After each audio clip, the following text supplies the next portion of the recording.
Hello, and welcome back to another video. In this video, we're going to be discussing Psycho 3 and doing a little bit of a deep dive on it. This one is directed by Anthony Perkins himself, who, of course, is the star of the franchise as Norman Bates. This is what I would consider to be the culmination of the franchise. However, I do still have Psycho 4 to watch. Although I think it's more of a prequel based on what I know, but we'll see when we get to it. So, Psycho 3, made in 1986, or released in 1986, 3 years after Psycho 2, is basically a direct continuation of the ongoing story with Norman Bates rebuilding his life after being released from the asylum 22 years after the events of the original first film. Other than Perkins, I'm not overly familiar with the rest of the cast in this movie, but there are some returning faces from Psycho 2, as well as the introduction of Jeff Fahey as Duke, who I've seen in lots of movies over the years. Generally, he plays more of a side character, but certainly a known face. That I'm sure anyone who's watched a few horror movies would recognize. So, what's Psycho 3 about then? Well, the movie begins in an unusual fashion, with there being like a frantic situation going on at the top of a bell tower involving a young nun in distress. There's several like older nuns trying to stop her from jumping, and in the chaos of it all, the young nun accidentally knocks one of the elder nuns to her death and ends up walking through the wilderness in search of a ride after presumably leaving the convent and walking down the highway. It's a weird start. I was a bit like, um, okay. It's a like it's just strange considering like the events of like the first two movies to just go into this like I like to say, just a very strange start for a Psycho movie.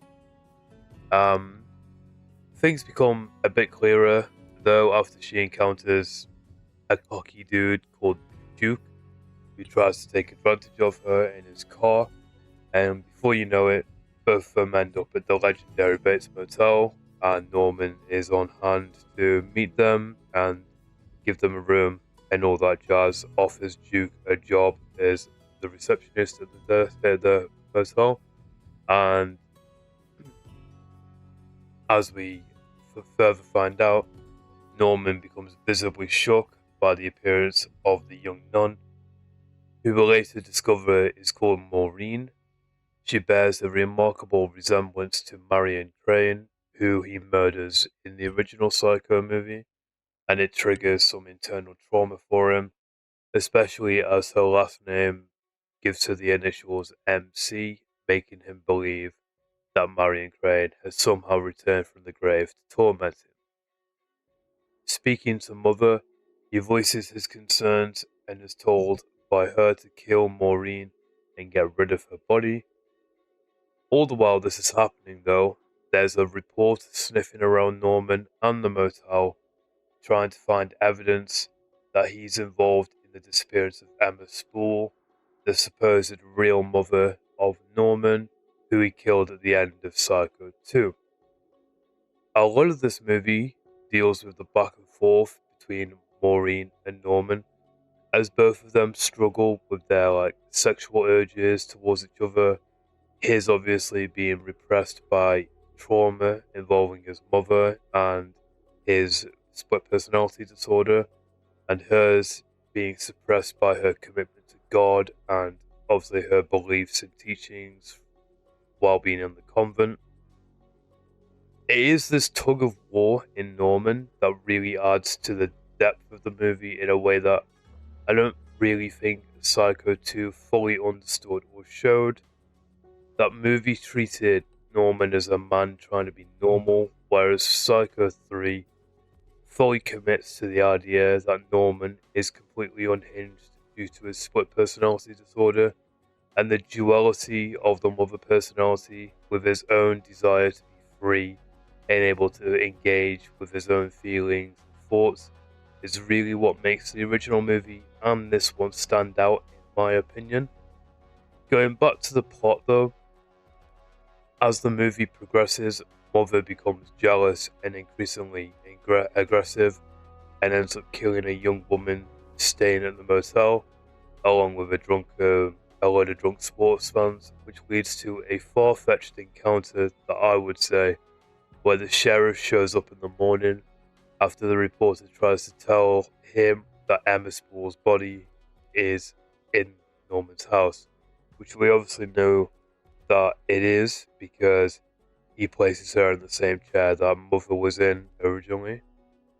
To Norman's surprise, though, her body isn't where he left it, and as the sheriff and his deputy search the house, they can't find the body. Norman doesn't know where the body is, and when the sheriff is scolding the reporter, it's revealed that Norman has dumped the body that Mother killed um, in the ice machine, which the sheriff somehow never manages to notice despite rummaging around with his hands, eating ice cubes that are covered in blood, and no one around him seems to flag this up to him, even though they're all in a close vicinity to him. It's a scene that I don't think necessarily was needed, but it exists and it's in the movie. So as we head to the final parts of the movie, we discover that Duke moved the body of Emma Spool from the house, tries to blackmail Norman into paying him when he needs to get to LA, leading to Norman beating him to death with his own guitar. Maureen at this point has left the hotel to go and speak to her psychiatrist, but decides that she's in love with Norman and heads back to tell him how she feels. Unfortunately, Norman can't let Mother go and accidentally knocks Maureen down the stairs to her death after hearing Mother yell from her room that she spends all of her time in. The reporter shows up again at the hotel and the house, trying to find Maureen. She ends up finding Maureen's body, and Norman is in full Mother mode, dressed up with the wig on, where the grand reveal of the entire franchise is laid bare for us to witness. The real truth about Emma Spool is that she killed Norman's mother, not Norman, due to jealousy over Norman being with the man she loved. She is still Norma's sister, however, she was convinced that Norman was her own son due to being crazy and ended up being arrested and put in an asylum for many years. Hearing this, Norman breaks his psychosis, stabs the body of Emma, destroying her and breaking free of Mother's grip on him. He's then arrested, and the movie ends with him giving into his own psychosis, picking the lock of his handcuffs in the police car, and that's how the movie ends, with a cliffhanger that I don't think necessarily needed, but that's where we are. So what do I think about this movie?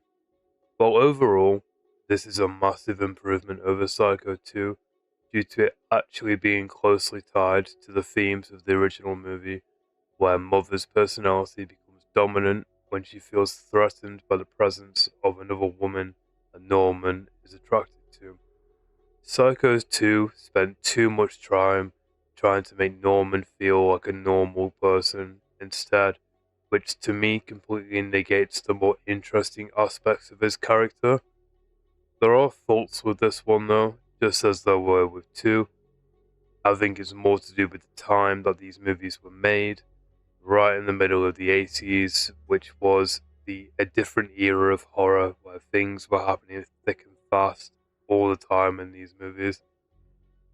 This leads to the increasing drama that you get in these, like Psycho 2 and Psycho 3, and in a way it almost becomes like a Saw movie with more elaborate twists and turns happening on top of each other just to give the viewer whiplash and oh my god moments.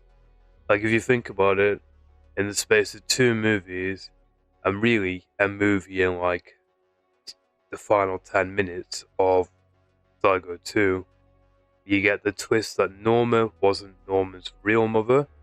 Then we're told that she is, but Norman didn't kill her, which I think detracts from his character personally. And then on top of that, the sister slash aunt was also a crazy jealous lover. And then on top of that, she believed that Norman was her child and kidnapped him.